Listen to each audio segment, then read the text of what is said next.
Chapter 7 श्लोक 4 से 14। भगवान का समग्र रूप। अर्जुन श्री कृष्ण से पूछते हैं कि हे प्रभु, आपका समग्र रूप क्या है। श्री कृष्ण कहते हैं, जल, वायु, अग्नि, भूमि, आकाश, मन, बुद्धि और अहंकार, ये 8 भागों वाली मेरी प्रकृति है। इस व्यक्त के अलावा मेरी अव्यक्त प्रकृति को भी तू पहचान, जो संसार में सभी प्राणियों को उनकी जीवन के रूप में धारण करती है। समझो कि इन्हीं दोनों से सभी प्राणी पैदा होते हैं और मैं ही सारे जगत को पैदा और ख़त्म करने वाला हूँ।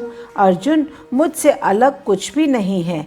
ऐसा समझो जैसे कि माला में मनके। जलों का रस मैं ही हूँ, चंद्रमा और सूर्य की चमक मैं ही हूँ, सभी वेदों में ओंकार, आकाश में आवाज़ और मनुष्य में पौरुष मैं ही हूँ, पृथ्वी की सुगंध और आग का तेज मैं ही हूँ।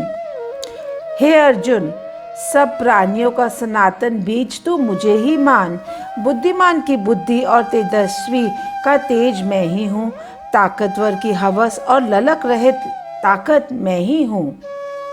और अर्जुन, मनुष्य में जितने भी सात्विक, राजसिक और तामसिक भाव हैं, वह सब मुझसे ही उत्पन्न होते हैं, ऐसा तू समझ। परंतु मैं उनमें और वह मुझ में नहीं है, अर्थात मैं उनसे अतीत निर्लिप्त हूँ। अर्जुन चौंकते हैं और वह कहते हैं, हे कृष्ण, यदि ऐसी ही बात है तो सब लोग आपको ऐसा क्यों नहीं जानते हैं।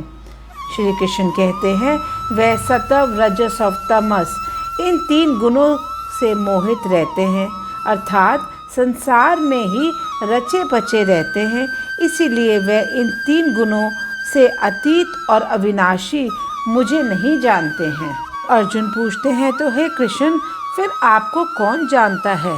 श्री कृष्ण कहते हैं, मेरी इस दैविक त्रिगुणी माया के पार जाना मुश्किल तो है, पर जो मेरी ओर आता है वह इस माया के पार हो जाता है।